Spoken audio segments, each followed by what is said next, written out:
কদরের মধ্যে মানুষের জন্য কি কি রয়েছে বিস্তারিত বর্ণনা করা হয়েছে।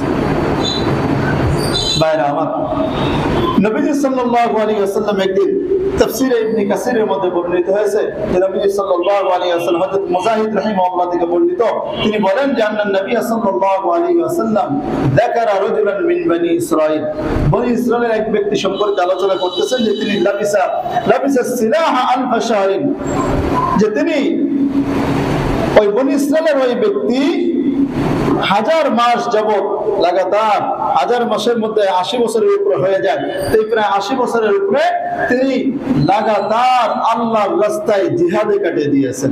সুবহানাল্লাহ।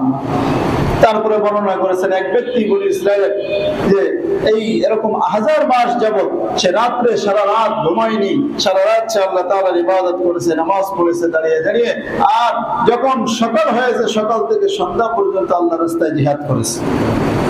তারপরে বর্ণনা করেছেন হযরত জাকারিয়া আলাইহিস সালাম, বনি ইসরাঈলের 4 জন নবী, জাকারিয়া আলাইহিস সালাম, হযরত আইয়ুব আলাইহিস সালাম, হযরত হুসকিল আলাইহিস সালাম, হযরত ঈসা ইবনে নূন আলাইহিস সালাম, এই 4 জন নবীর কথা তিনি বর্ণনা করেছেন যে ইন্না 80 বছর যাবত লাগাতার নির্ভেজাল ইবাদত করেছে। সুবহানাল্লাহ। এই কথা যখন সাহাবায়ে কেরাম শুনলেন তখন তাদের মধ্যে ফাআজিবা আসহাবুন নবী সাল্লাল্লাহু আলাইহি ওয়াসাল্লাম, যে নবী সাল্লাল্লাহু আলাইহি ওয়াসাল্লামের সাহাবীগণ তারা আশ্চর্য হয়ে গেলেন, তাদের মধ্যে একটা হতাশা দেখা দিল। তাদের মধ্যে হতাশা দেখা দিল। হতাশা দেখা দিল কেন?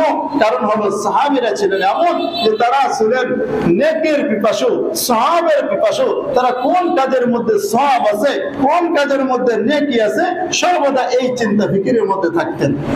এজন্য তাদের মধ্যে একটা হতাশা জাগলো, হায় হায়, আমরা তো তাহলে একদম অল্প হায়াত পেয়েছি, আমাদের তো 1000 মাস যাবত ইবাদত করতে চাইলেও আমাদের সেই হায়াত, আমাদের বছর হায়াত যদি পাই, তারপরেও দেখা যাবে যে দুনিয়ার এই জিন্দগির মধ্যে দুনিয়ার কার্য, দুনিয়ার যত কাজের মধ্যে আমাদের যে ব্যস্ততা, যে সময় যে কাটে, এগুলো বাদ দিলেও দেখা যায় 80 বছর পর্যন্ত ইবাদত করার সুযোগ আমাদের হওয়া সম্ভব হয় না। তাই তারা হতাশা, তাদের মধ্যে হতাশা জাগে। কিন্তু আল্লাহ রাব্বুল আলামিন এই হতাশা দূর করার জন্য রব্বুল আলামিন এই সূরা কদর নাযিল করে দিলেন। বলেন সুবহানাল্লাহ। রব্বুল আলামিন এই সূরা নাযিল করে বললেন, ইন্না আনজালনাহু ফি লাইলাতিল কদরি ওয়া মা আদরাকা মা লাইলাতুল কদর। রব্বুল আলামিন বলেন, ইন্না আনজালনাহু ফি লাইলাতিল কদর, আমি এই মহাগ্রন্থ কোরআন আমি লাইলাতুল কদর নামক রাতে আমি নাযিল করে দিয়েছি। সুবহানাল্লাহ। আল্লাহ রাব্বুল আলামিন এক আয়াতের মধ্যে সূরা